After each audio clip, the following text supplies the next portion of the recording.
It's been a while, Max. It has been. Let's just say it's our little bye week. Yeah, we had a little bye week. College got in the way. Um, but Work, trade deadline came college, and everything. trade deadline came and went. What was your favorite move of the deadline, and which team was your biggest winner of the trade deadline? Uh, man.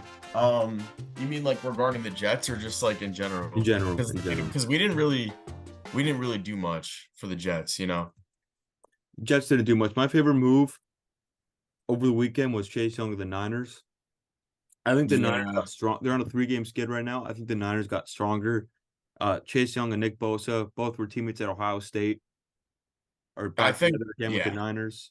And I think that's gonna be a lethal combo with Javon Hargrave and Eric Armstead in the middle. Um, and Javon Kinlaw, can't forget about him. He's having a good year. I think the Niners only got stronger. I'm not worried about the Niners at all. Some yeah. teams go through wins and losses, highs and lows during the season. It's part of the long season of the NFL. They're definitely going to turn it around at some point. They'll start stacking some wins again. So I'm not worried about the Niners, Joe. Yeah, I'm not worried about the Niners either. I loved that duo of Chase Young and Nick Bosa. I watched them back when I was first watching college football and everything. Man, that's gonna be something to watch. It's gonna be prime time television for me. One pick, I mean, one trade that I thought was pretty underrated was the Montez Sweat trade.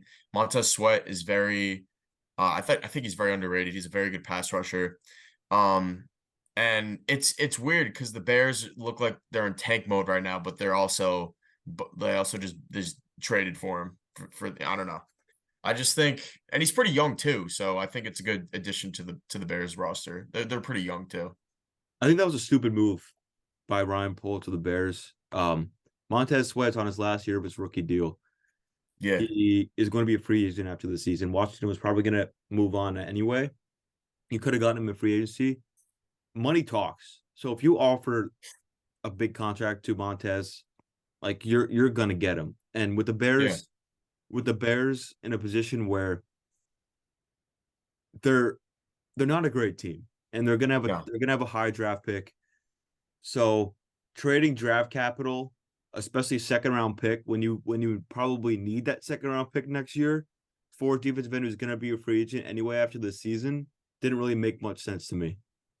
Oh, I forgot to trade a second round pick, but yeah, I agree with that. But he's still young, so hopefully they're building something over there. I don't know what they're building, but It's gonna be tough to build without draft picks. The Bears need I, picks. I want to see what happens after this draft with the Bears personally, to get a good representation on them. I want to see them get Marvin Harrison, um, possibly a good quarterback. I don't know if Caleb Williams will be available, but we'll see I think it'll be a good duo for me.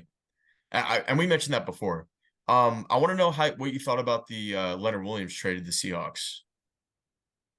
I think this was probably one of Joe Shane's best moves as Giants GM. He got a second round pick for a defensive lineman who's not having a great year.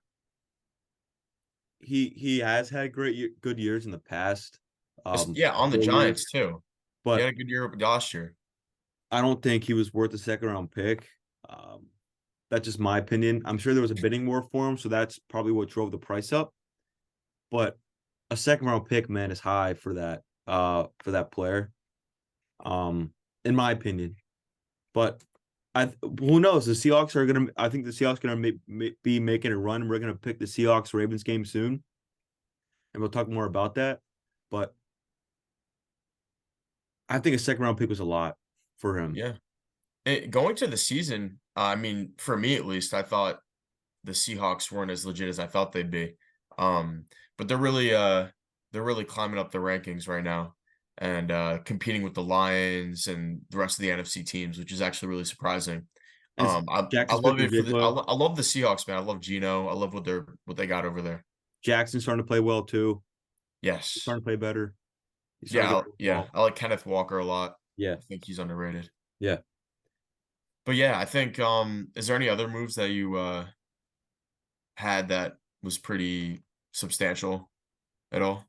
I think a pretty underrated move was the Bills trading for Rasul Douglas right before the deadline Mm, struck at 4. Um, with the loss of Tre'Davious White, there's been a missing piece on that, especially with all the injuries on the Buffalo Bills defense with Matt Milano gone, um, Tre'Davious White's gone, so they needed a piece in that secondary, and I think they hit on this trade with Rasul Douglas. I like that move. I don't like that move personally because we still have to play the Bills in Buffalo, but the Bills got another piece to that defense and they filled a hole that they needed. And whenever Tre'Davious White's healthy again, with Rasul Douglas, Tre'Davious White is a good 1-2 punch in the secondary with yeah. especially with Micah Hyde and Jordan Poyer back there too.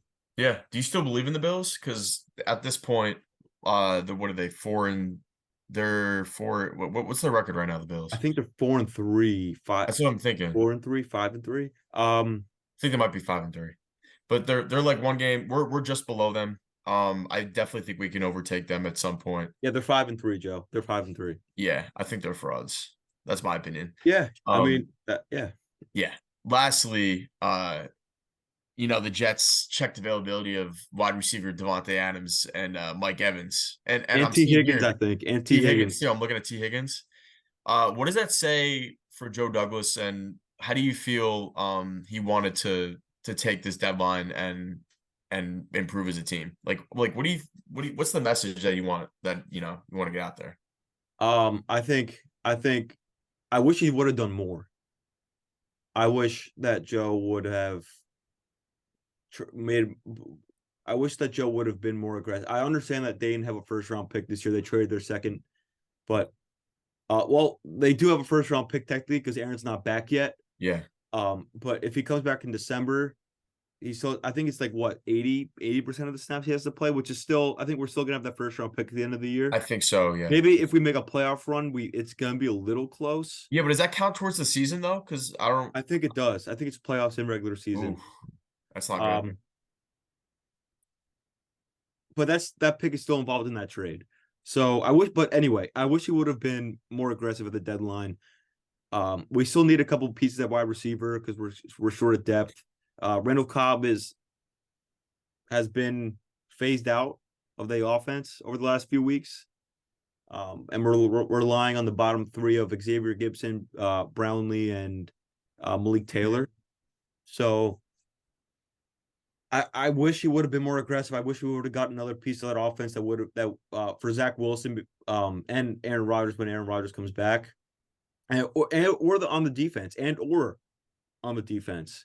I would have liked to see a move on the defense for a piece, just to further solidify us as the number one defense in the league. But who knows? Maybe standing pat was the right move in the end, and we'll see what happens going forward with the Turtles coming up on Monday. Yeah, with the Jets wide receiver situation, obviously Devontae Adams would have been a crazy splash to our team and would have improved it significantly in the wide receiver position Significant. because Joe, we needed a red zone threat. yeah. So maybe we could have gotten someone a little bit less flashy like that. I would have liked to see a move for a tight end. Yeah, we could. I mean, I'm liking what I see him for Rucker, but he's not as legit yet. Conklin's having a decent year. Rucker's coming into his own, but I think I would like to see a move for like a true number one tight end who can do it all. Right. And honestly, I know this is probably not going to happen, but I've seen some speculation that Corey Davis could possibly return in late season, depending on how he feels. Obviously, if he wants to spend time with his family, I'll let him do it. Let him do what he wants. But if he wants to return, we're all open arms for him. I think we let him we didn't let him go. We were encouraging him go hang out with your family or whatever. And we kind of not welcomed, but his retirement we took that lightly basically. So hopefully he possibly can return in the playoffs, and he's a big significant red zone threat with and Zach Wilson loves him too. He likes to throw it to him. Yeah. So I like to transition to picking the games. Let's go Jets Chargers first, Joe. Okay. I'm picking the Jets. I think we're gonna shut down Herbert on that offense. Um, I think we have the top defense in the NFL, which goes unstated after we made Mahomes, Josh Allen, and Jalen Hurts look stupid. And they had the worst game of the season against the Jets defense. And I think on national television that Hackett and Zach are going to come up with a better plan. And they're going to come out shooting because they're not going to be embarrassed on national television with that offense. And I think they're going to be way more aggressive against this Chargers defense. No, man. I sure hope so. I feel like every team looks better on prime time. Yeah, and the Jets have had the best primetime games Yep. all season. All the Jets primetime games have been great. Um, I'm going to this game, Jets Chargers on this Monday. So I'm hoping for the same exact like fan experience that you felt when you went to the Jets Chiefs game. Yeah. I'm assuming it's going to be the same.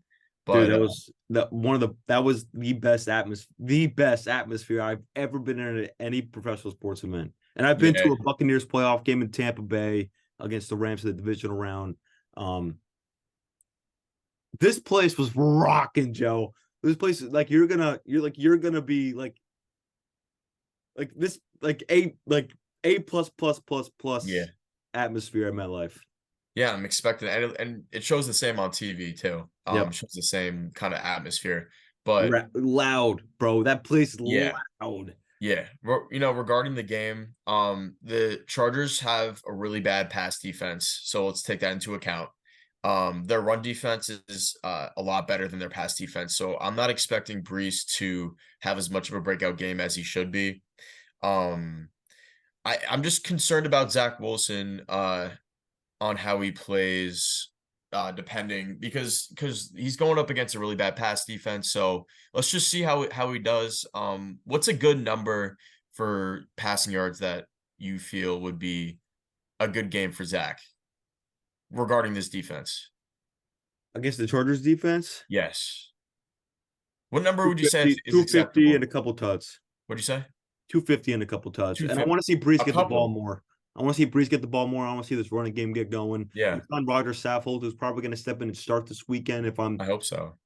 They're probably going to move Tippmann to center, and with Schweitzer out at right guard, or probably I think Saffold's going to step in at right guard.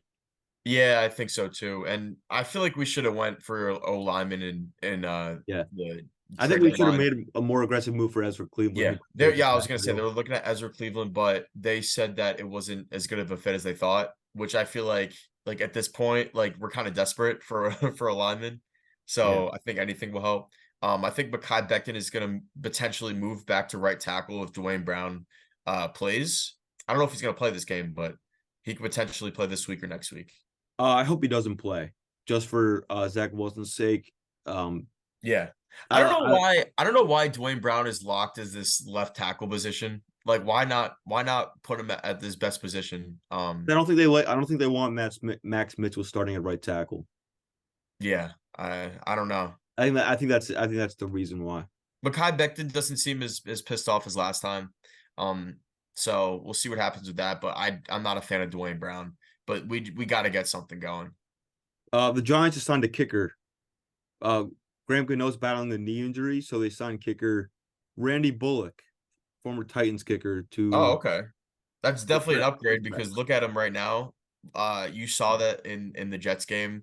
I think he was playing through an injury, definitely, in my opinion. He missed two. I think it was 40. It was closer than 40 yards for both kicks, and he missed both of them. With that. Man, it's just tough. I just think he was playing through an injury. That's what I think. All right. So thank you guys for watching this episode of the Jig and Joe Show. There's gonna be a part 2 coming up. Yeah, we're gonna do part 2 with the picks. So there's gonna be a part 2 with the picks coming up next. Stay tuned.